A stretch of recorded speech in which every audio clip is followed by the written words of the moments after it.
You guys, my best friend just blew my theory on allies giving positive verbal reinforcement of one's worthiness. Just blew that theory wide open in the best way possible.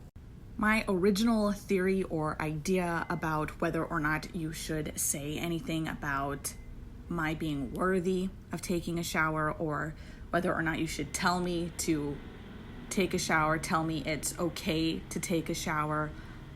The original thought was, please don't do that, because if it were that simple, I wouldn't have this worthiness issue to begin with. But upon learning that I am trying to get myself to take showers on Mondays and Thursdays, my friends' 3 responses were, 2 showers a week? How luxurious. And enjoy that. And you deserve it.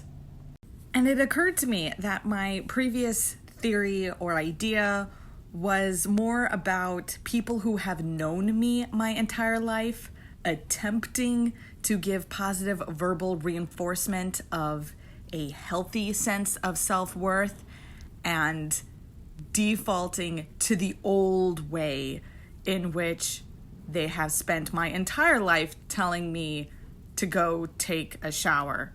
You can hear in their voice a sense of frustration that I've gone however long I've gone between showers.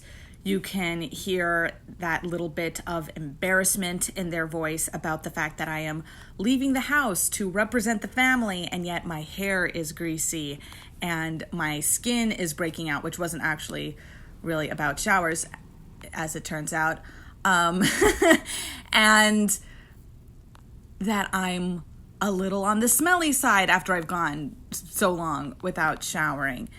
And basically, they're telling me to take a shower was about them, was about how I represented the family, not about really about me or taking care of myself.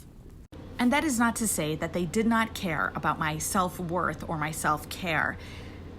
It's just that they had their saturation level of how long they could stand to go without me showering. And then they would just get so frustrated that in telling me that I need to shower, they were more communicating their frustration with me than their care for me. And while this is mostly about family, because family has been there for most of these shower tantrums,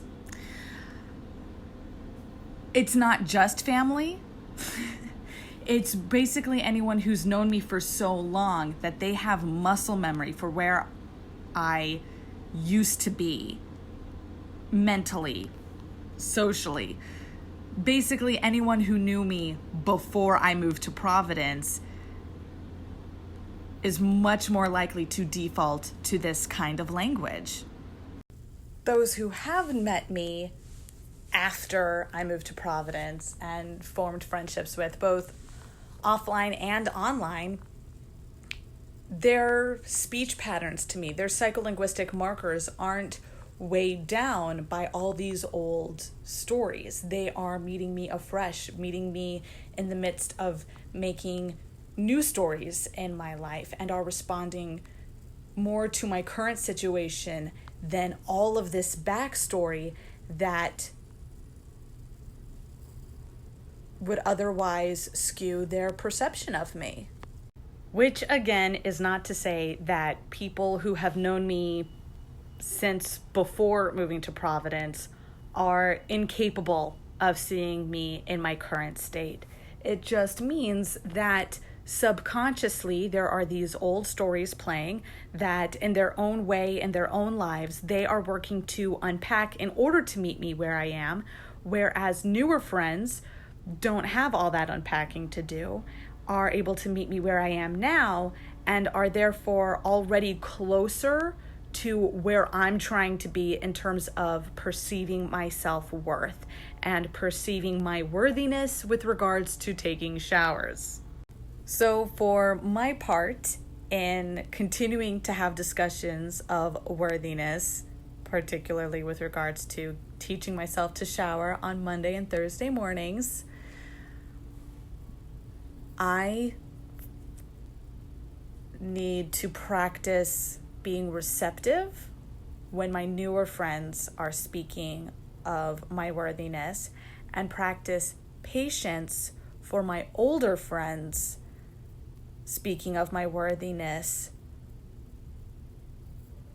because we're still together working on unpacking those stories. And we'll get there.